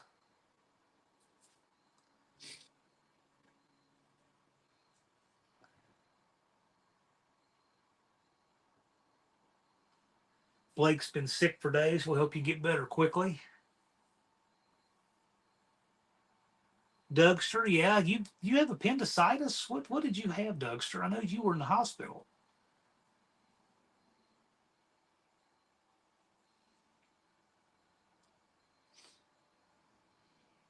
Yeah, man.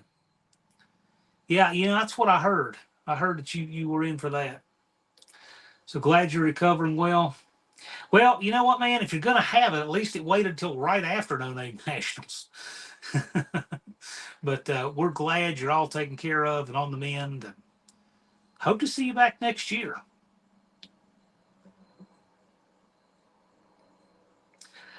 Lovejoy considered a neutral drop, but didn't want to explode my stock automatic all over the burnout pit. No, I don't want you to explode your foot. I don't want you to blow up a drum. No, you don't need to neutral drop it. No need for that. You can get that wheel speed up without it.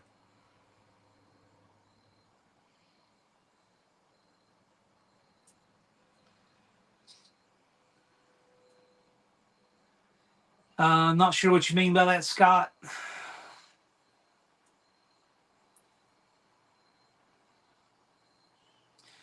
Dean says Dougster rules, but he doesn't suffer fools. Okay. Good to see Dougster there. I got to tell you, I have the least amount of hangout time ever at the event.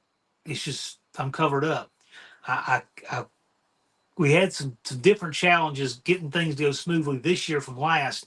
And so I'm going to try yet again to get ahead of those. And so I can hopefully have a little more time to hang out with you guys.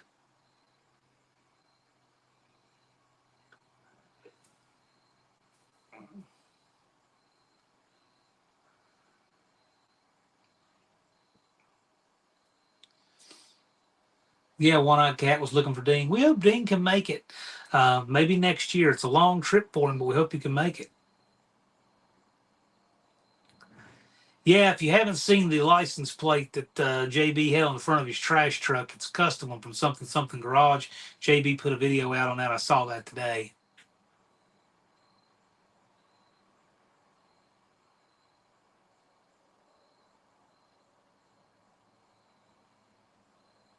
Mrs. One Eyed Cat, I hang out with John every year. That's because Wendy's my driver. She helps me make my rounds through the pits on Friday, getting all the check-ins that come in on Friday.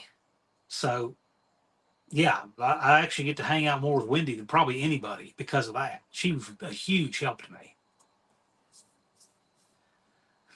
Blake says me and the box fan and the pit spent lots of quality time. Oh, I bet. I got to tell you though, it was good sleeping weather. I camped this year. 38 says you'll be able to identify Dean. He'll be walking with Unfinished Project. We're going to see Unfinished Project one year. I predict we will.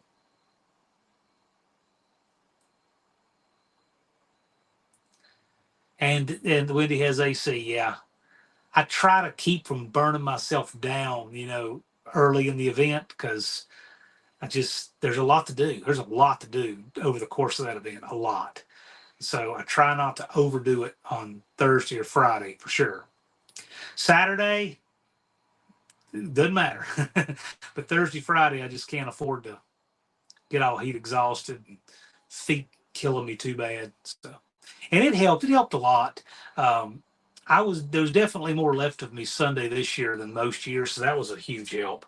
Although Sunday I was dragging. I mean, I didn't get out of there till 6 o'clock Sunday afternoon. Although last year I didn't get out of there till that time of Monday.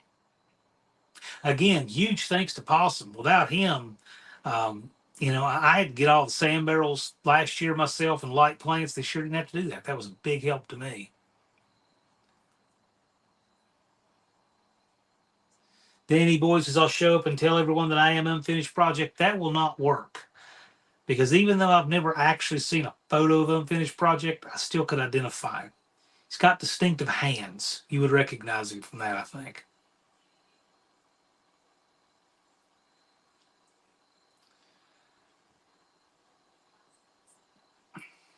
J-Bo says, thanks for my help. J-Bo was scaring me drilling that shackle. I'm like, dude, let me help hold that thing. I don't want you to cut your hand.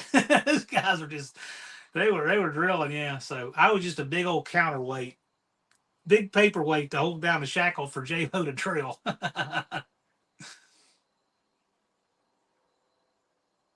Dougster says the weather at Sykeston was just like being at home, so it was normal for me. I thought it was fine. I thought it was great. We didn't get a rain out, no rain delays on the track. We did get about a 1 hour rain delay for burnout competition. Other than that, it was great. And even that, it was fine. Um, Laura says Wendy accused me of being unfinished projects. Wendy also thought Mopar Den was unfinished project. When he shows up, I'm going to know.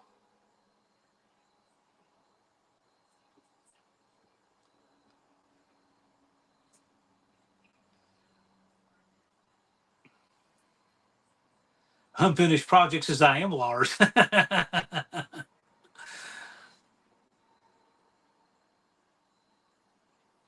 Barkley says it's going to be fantastic there tomorrow. Yeah, it was fantastic last week too. It is what you make it. But yeah,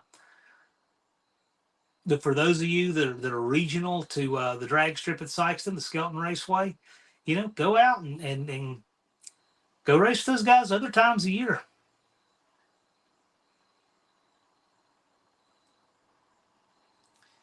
Yeah, Tony's not used to the humidity. That's the big one. Tony's used to the heat. Barrow's Garage says, hello, everybody. Barrows, I hope you're enjoying the content these guys are putting out. Dougie said he had a good time at No Name Nationals. We'll be back. Makes me think of my local track before money came in and made it huge. I want you guys to just, I would love to see a 200 car count there. I would love to see 150 cars registered by Memorial Day. That would be huge. That would be the number I'm looking for.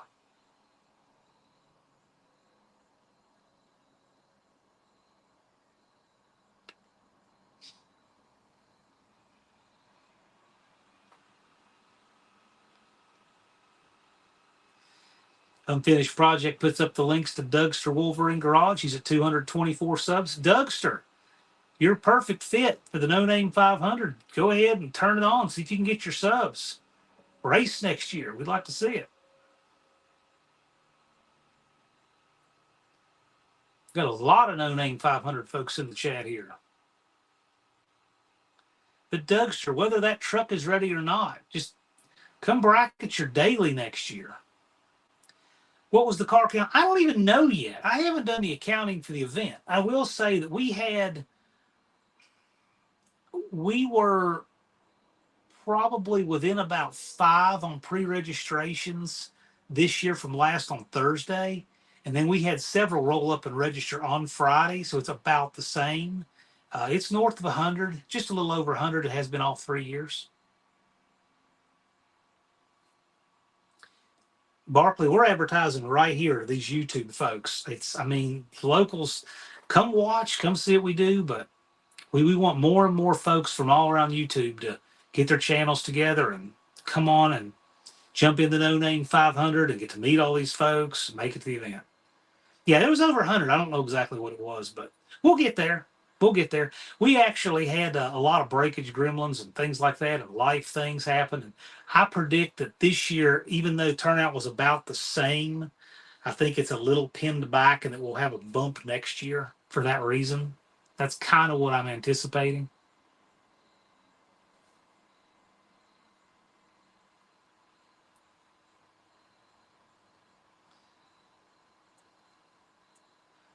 Yeah, it was well over 100. So is the furthest travel calculated home base to Sykeston or total travel? I just did where they were coming from to Sykeston, and Tony had a good bit number more miles from Bismarck. It's a long way to Prescott, Arizona.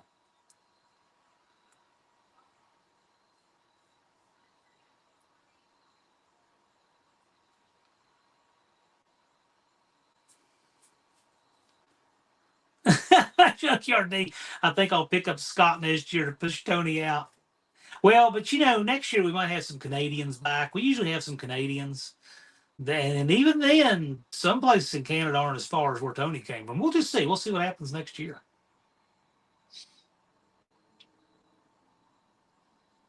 Slow is okay. It's consistent for the bracket. Yeah, I wouldn't mind seeing a 12-second eighth mile car win the bracket with consistency. It'd be wild. You have to watch these guys have to hold it together that long without red lighting. Mongrels, yeah, Mongrels came down and brought 2 cars. I think it's Blackie, Alberta, Canada. That's where he's from.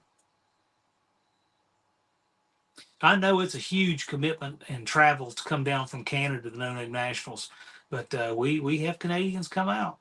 We had San Diego come out the first year, Warner Star Traveler. We had Mongrels from up in Canada. Um, you never know. We got some long haulers. I don't think we've ever had anybody win Star Traveler that was less than. I think this year was the closest at 1,590 miles. I want to say. T's asking if molasses is slower in Cincinnati. I don't know. It might be. I've been to Cincinnati once.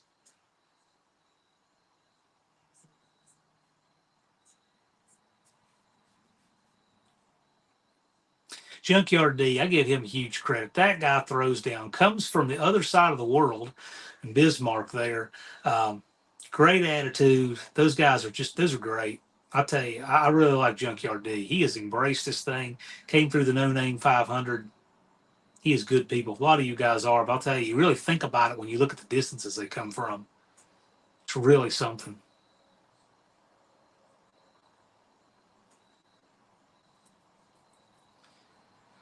Dizzy's got to get a new battery, and he can see at Sykeston. Yep. Get that angry vagrant all shaken down, Dizzy. Maybe you can bring it back faster to No Name Nationals next year.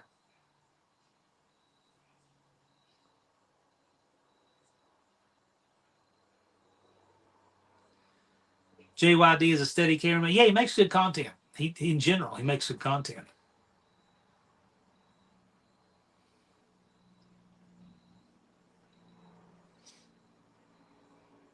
Yeah, I've really seen a lot of guys come from the No Name 500 and just really step it up and make great content. Ron English says the No Name Nationals is my big vacation now every year. Yeah. Yeah, we love seeing Ron and Wendy and Don and Brian. The whole English clan comes rolling in. It's great. And Buffalo Brian English, he really wants to, he's a demo derby guy. And he wants to bring a demo derby car to No Name Nationals to race on the track. I said, well, I think that's great. Get with me earlier on tech. We want to make sure, you don't get anything on the track with it. But yeah, because he's used to running on dirt. But yeah, we could do that. Yeah, D earns it. He's jumped in, and I remember when that guy we first heard of him, he doing a garage burnout. And I'm like, yeah, this guy, he's got the right stuff. But I really like him. He's one of those many people that sets a good example and good attitude and that kind of thing, which just it adds so much to the event. We have people who do that. Dr. Go learned a lot about bracket racing, and weight in the trunk affected his times and consistencies. Well, that's cool. How was the weather here tonight? Miss One Eyed Cat asks. It's fine. It's just wet. It's not hot. It's just we just had a lot of rain. A lot of rain this morning and afternoon.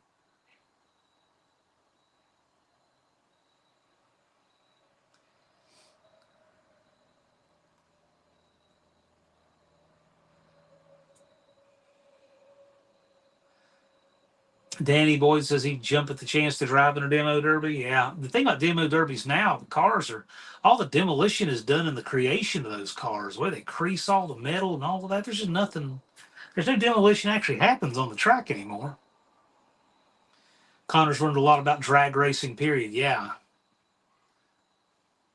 Don says he couldn't do No Name Nationals, that Buffalo Brian. I love him. Yeah. That dude, I tell you, Brian really contributes a lot to the No Name Nationals. He helps Don a lot. Love to see him bring his own car if he could and work it out.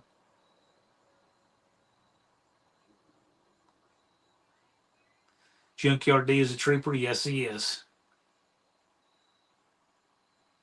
Buffalo Brian in a bracket race, that will be different. Yes, it would. Barrow says JB's Little Shop versus Bad Tree was the highlight story for me. That was too cool. Yeah, that was an upset win for JB, but I think it was great. I mean, Blake was the first person to congratulate him. I mean, that just goes to show the amount of sportsmanship that the guys from Bad Tree have across the board, and that was really cool. Blake, Blake is a bracket champion. He has won championships.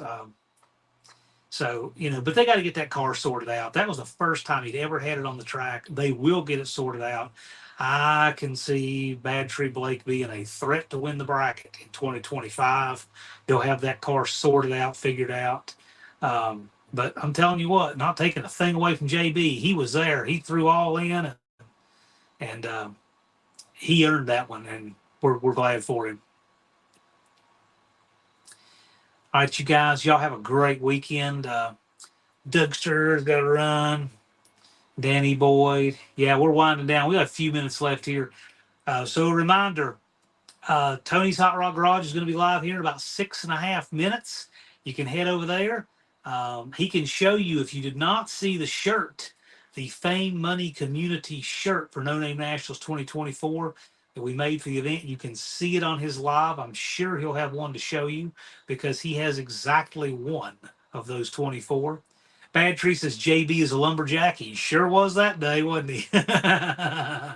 And Blake's the one who taught JB how to do it. Yeah. Oh yeah. Yeah. Blake knows how to brack. He knows how to brack. He knows how to burn out. He just does.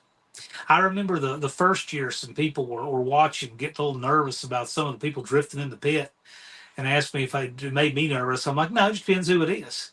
I said, some people I would feel better watching from another hill somewhere, whereas Blake, I would let him drift around me in the pit. So we've got all different skill levels this thing, and I love how they share with each other. Everybody's got a hand out because they're not looking down on anyone, but they got a hand out to reach to help somebody up. And I love that attitude. Ron's hanging in with a 3:30 alarm in the morning. Well, dude, you don't have but 5.5 hours of sleep, so hope you can crash soon. But yeah, Tony will be live here just in a few minutes after me. Dizzy Izzy saw Tony pull. Yeah, so Tony had, I can't remember what happened there with the rat rod, but he was making a pass in it. That thing runs mid sevens. And he pulled hard toward another car. No contact. We didn't have any wrecks, nothing like that. Uh, but we did have some interesting moments up on the top end. Uh, we had a car lose a harmonic balancer on the top end. We had, I think, some problems to brakes maybe on that rat rod.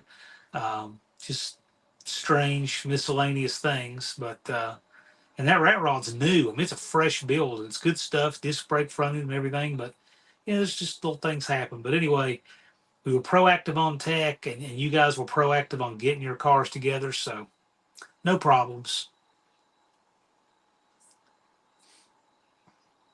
Ron says he's got to do inventory tomorrow. Can hear that. How do you lose a harmonic balancer? Well, believe it or not, Dakota, the Mopars are bolted on.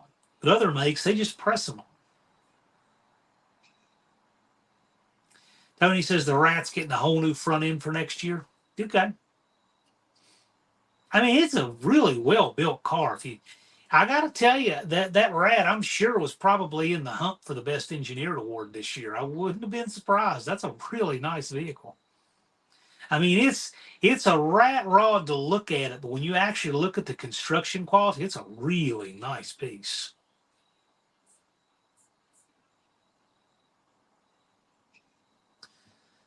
Connor thought he'd lost a belt. Yeah, there was a lot of things, just strange things that happened to caliper grabbed hard on yeah, something like that.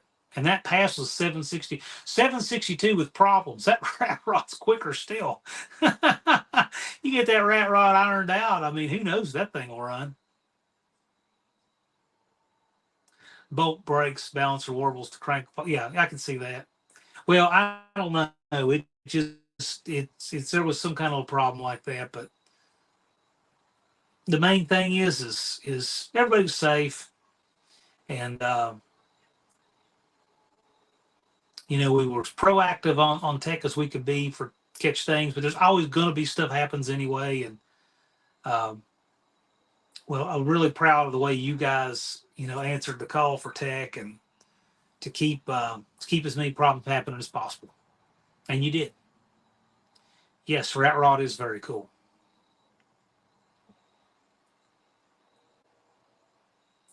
Well, I want to thank you guys for coming out tonight for our debrief live. We try to do this every year right after the No Name Nationals, and just, you know, give it. Oh, and it's getting a cage too. Yes, it needs to be. And Del Campos, they're going live, you know, later on tonight. Need a Brown Pants Award already on my list, Blake. This year told me we needed it. I think Ron called it the Brown Seat Award. But no, so everybody gives, you know, the the overview of the event from where, you know, they saw it, and I've done that tonight. I appreciate all of you guys for coming out.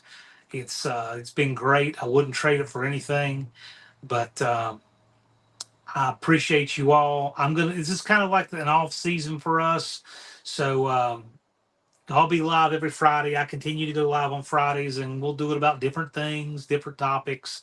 I might do some really off the wall stuff for Fridays. I would like to do a Friday live with some of our viewers who are not No Name Nationals participants, just people that we see in the chat that we don't normally have on. I'd like to do that.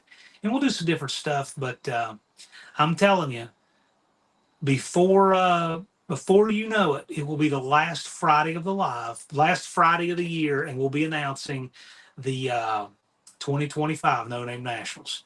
So Blake says, "Don't be sad." I'm not sad. I've enjoyed this one and looking forward to the next. Looking forward to seeing all of you there. So with that, guys, we're going to wrap it up. Tony goes live here right after us. Buff and Kim later on tonight. So you guys have a great weekend. Thanks for coming out, and we'll be seeing you again next Friday. Take care.